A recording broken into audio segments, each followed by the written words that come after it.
Hey guys, so I have lost 18.5 pounds since the beginning of the year, and so it took me 5 months to lose 18.5 pounds, which is longer than it should have taken, but I made a lot of mistakes along the way, and as time went on, I started to figure out some tips and tricks that helped me, and after a while, once I got on track, then it got easier after that. So I'm going to try to pass some of these things along to you because if you're trying to lose weight and you're struggling with it, this might help you. Um, but let's start from the beginning. The first thing that I want to talk about is setting a goal. You want to get an idea of how much weight you want to lose because it's just a good idea. And also, you can always change that over time because I set a goal for myself. Once I got to the weight that I thought I wanted to be, I still wasn't really happy with how I felt or how I looked, so I lost another 5 pounds, and then I lost 1 more pound after that. And then I felt like, okay, this is where I want to be. And now I just need to maintain it, which, maintaining it in some ways is harder than losing it because you start to fall back into the same bad patterns that got you overweight in the first place. But I'm going to try not to do that this time. When I first started, I had made the decision that I was going to go on the keto diet. That's like all the rage right now. As time went on, I started to read more about other diets and incorporate some ideas from other diets into the keto diet. Then, towards the end, I just kind of tossed it all out the window and used what was working for me. I feel like everybody's body is different, and not everybody's body is going to respond the same way to certain kinds of diets or certain kinds of foods. But it's nice to have something more regimented as a jumping off point. Find something that you think is going to work good for you and try it. If it doesn't work for you, you can always try something else or you can change it and adapt it to suit you. Because if you have a significant amount of weight to lose, then this is something that you're going to be doing for a long, long time, and you want to choose something that you'll stick with, because if you don't want to set yourself up for failure. I mean, one of the reasons why it took me so long to lose 18.5 pounds, because that's not as much weight as I have had to lose in the past. My weight has yo-yoed throughout my whole life. And every time I start to gain weight now, I nip it in the bud and try to get right back on track sooner rather than later, because the more you have to lose, the harder it's going to be and the more of a struggle it's going to be, because as you lose certain amounts of weight, your body reaches set points where it just decides that this is the weight that it wants to be and it fights to stay there. Fortunately for me, now that I've lost the weight that I want to lose, my body is now fighting to stay at its current weight, which is great because then I can have like a little treat now and then, and I'll get on the scale the next day expecting to see disaster written all over it, and instead I didn't gain weight.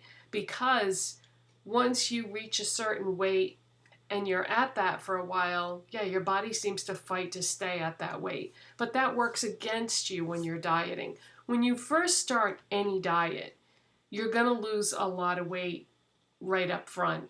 The first week or two, I would say, you're going to lose a lot of weight if you follow the diet, and you're going to think, oh, this is going to be a piece of cake. I'm just going to go right through this and I'm going to reach my goal in no time. No, it's only the first week or two that it's going to be like that, because now your body is like, whoa, what is this? We're eating completely different than we used to.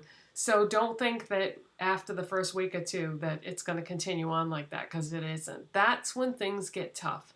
But I want to share with you some things that helped me, and if I had figured this out sooner, then maybe it wouldn't have taken me so long, because 5 months I think is a long time to lose 18.5 pounds. But like I said, everybody's different. You know, I'm an older person, so as you get older, your metabolism slows. So that did make it a little bit harder. But the most important thing I would say that I didn't pay attention to that I should have was quantity. I used to think, because of diets that I had been on in the past, that as long as I ate what I was supposed to eat, quantities didn't matter. That's not true. You can't just eat however much you want and expect to lose weight, because here's your stomach, okay? If you stuff it full of food, it's not going to shrink. You know, your stomach is not going to get smaller. So you have to use common sense and eat what are considered to be servings. You know, I was just eating this massive salad for lunch every day, and I was thinking that because it was a salad that it was okay. No, you can't eat a salad that is enough for like 3 or 4 people and think that you're going to lose weight. It's just not going to happen. It doesn't matter that it's salad. It still has to be a reasonable size. Why I thought I could get away with this, I don't know, but I was getting really disgusted and discouraged, and I wasn't losing weight, and I was like, why aren't I losing weight? And then one day I was looking down at my massive salad, and I thought, yeah, this is probably too much food. So I cut it back, immediately started to lose weight, and that was one of my biggest obstacles for the longest time. Now, as the diet went along, like I said, I went from keto, then I incorporated some aspects of the, what's it called, Whole 365, or I can't think of the name of it off the top of my head now, because I didn't really do that plan. I just basically saw an idea in that book that I read and then said, okay, if I add that to my keto diet, maybe I'll lose weight faster, because it was very slow going for me, like I said. So I just incorporated certain aspects of that into the keto, and then, like I said, towards the end, I just kind of did my own thing. So what I figured out was one of the hardest things for me was coffee. Okay, you can have coffee, but you can't put sugar in it or honey or any kind of a natural sweetener. I can't use artificial sweeteners because I get allergic reactions to all of them. All of them, even stevia. So I can't use NutraSweet, aspartame, saccharin, stevia, none of that stuff, okay? Because I either get a headache or a stomach ache, one of the two. So I had to give up sugar or honey or any kind of natural sweetener in my coffee. That was hard. And then another thing that was hard was when I incorporated other aspects of another diet into the keto. One of those things was to give up dairy. So now I can't have sugar or cream in my coffee. So I tried almond milk, I tried coconut milk, I tried all different things like that, and I didn't really like any of them. To me, all it did, using coconut milk or almond milk, was it made it greasy, oily, and disgusting, really. I just didn't like it in my coffee.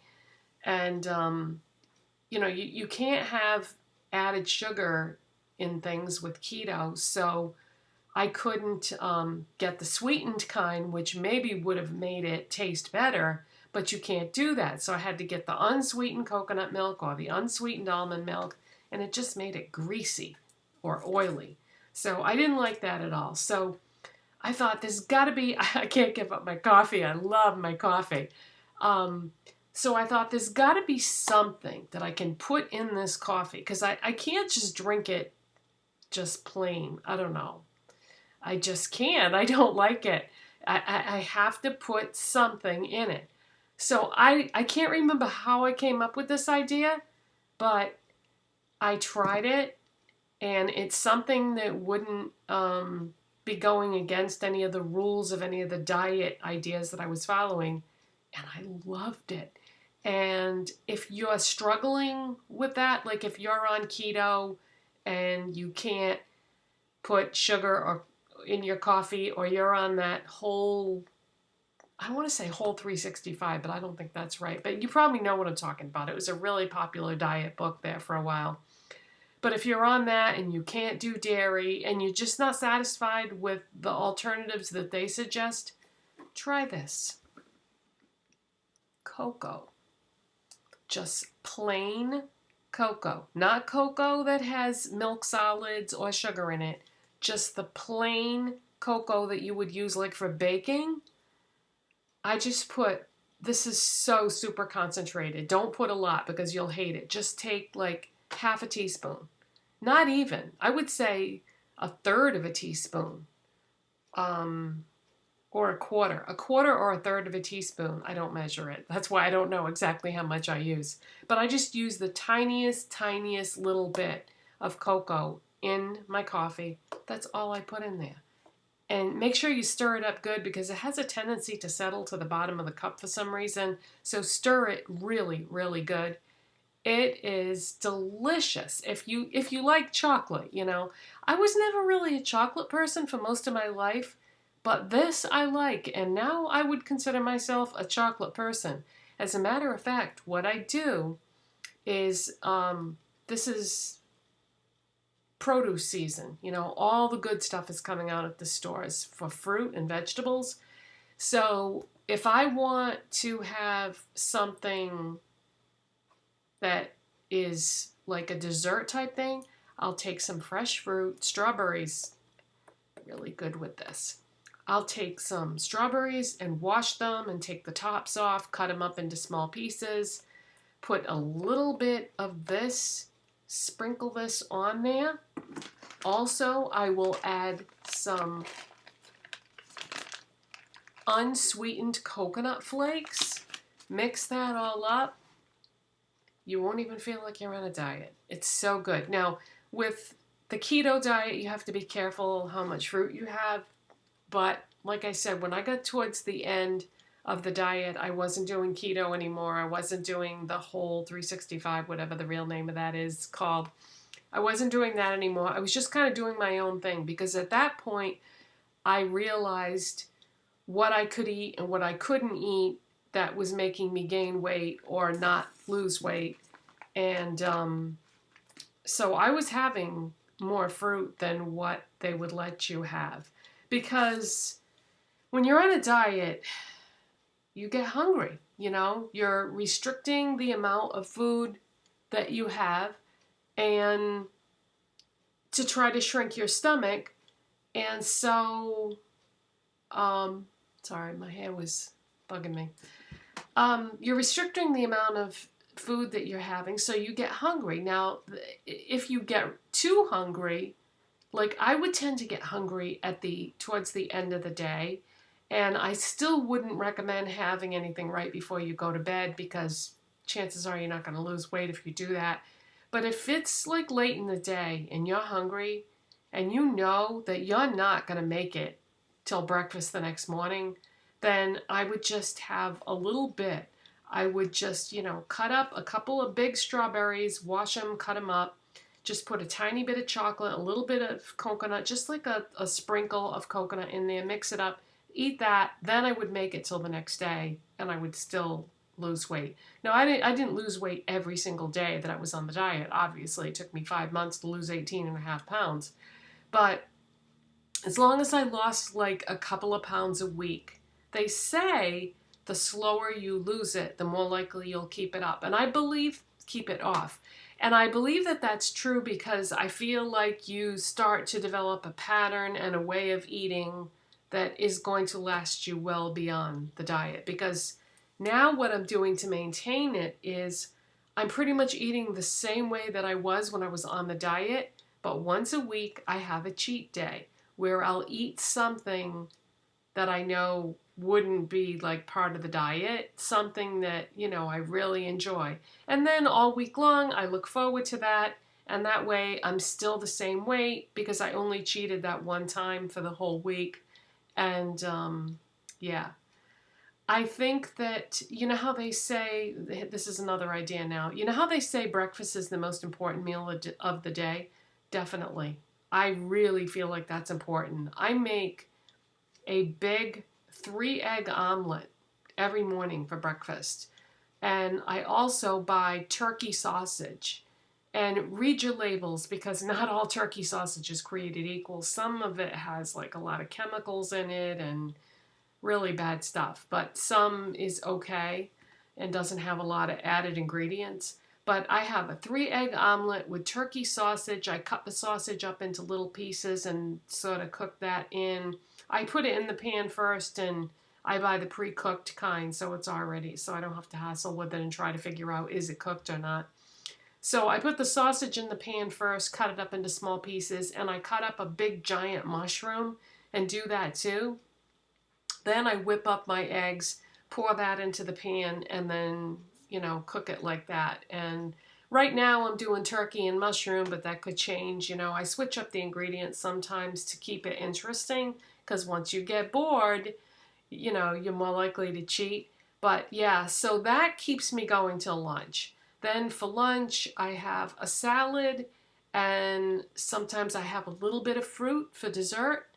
And this is just what I'm doing now. This isn't like you know, a legit diet. This is just what I'm doing now. So I have a salad, a reasonably sized salad for lunch, and that changes all the time as far as the ingredients and that goes. A little bit of fruit for dessert, and then for dinner I have usually some chicken and a vegetable of some type, or I have a couple of different vegetables and just have a smaller portion of each. I like to try to vary it as much as possible. As soon as I get bored with something, I'll switch it up to something else. But I really feel like the reason why keto works for so many people is carbs to me. Now, I know some of you disagree with me because you've left comments about this before, but to me, carbs are the enemy. Carbs are what has put weight on me my whole life. Sugar, pasta, rice, bread, cereal, anything like that, the weight comes right back on. My body does not respond to carbs well at all. So that's what works for me. And if you do carbs, and you know, I know a lot of you are really into exercising, like heavy duty hardcore exercising, so you do eat the carbs because you're burning everything off, but I feel like most people don't do that. I try to go for a walk, speaking of exercising, I try to go for a walk every single day. If the weather doesn't cooperate, because I started my diet in January, so you can't really walk outside when it's like 10 below zero. So what I would do is I would go to the mall and walk around, or go to Walmart or Target and walk around. Go to a place that's big where you can just walk. And that's what I would do. And if the weather was really bad and I couldn't go outside because it was snowing or icy or dangerous to drive or something, I would just try to walk around the house as much as possible and just not like sit in a chair for hours and hours, and get up and do things, you know, do some cleaning, do some organizing, do some laundry, do some cooking, you know, just do things where you're up on your feet and you're moving around. Because if you sit for too long, you know, chances are that you're just not going to be burning off calories. So I think that's it. Those are basically my words of wisdom to lose weight. Now, hopefully I can just maintain where I'm at and stay there, and not have to keep doing this yo-yo thing. But I'm going to be more careful about it this time. I'm gonna weigh myself every day so that I stay on track, because if you stop weighing yourself, you know, next thing you know, you get on the scale and you're like, what? I've gained 5 pounds, or I've gained 10 pounds, and it creeps up on you. So I want to keep weighing myself so that I can keep myself in check. So I hope that you got something out of this video if you're trying to lose weight. And yeah, cocoa and coconut and fruit. But just be careful how much fruit you put in the bowl, because yeah, fruit is carbs, because it, you know, your body doesn't understand the difference between a strawberry and a chocolate bar. But yeah, and the cocoa in the coffee is really good and just gives it a little something to kind of liven it up. So that's it, you guys. Thanks for watching. If you enjoyed this video, please give it a thumbs up. If you're not subscribed already, please hit that subscribe button, and I'll see you in the next video. Bye. Thanks so much for watching.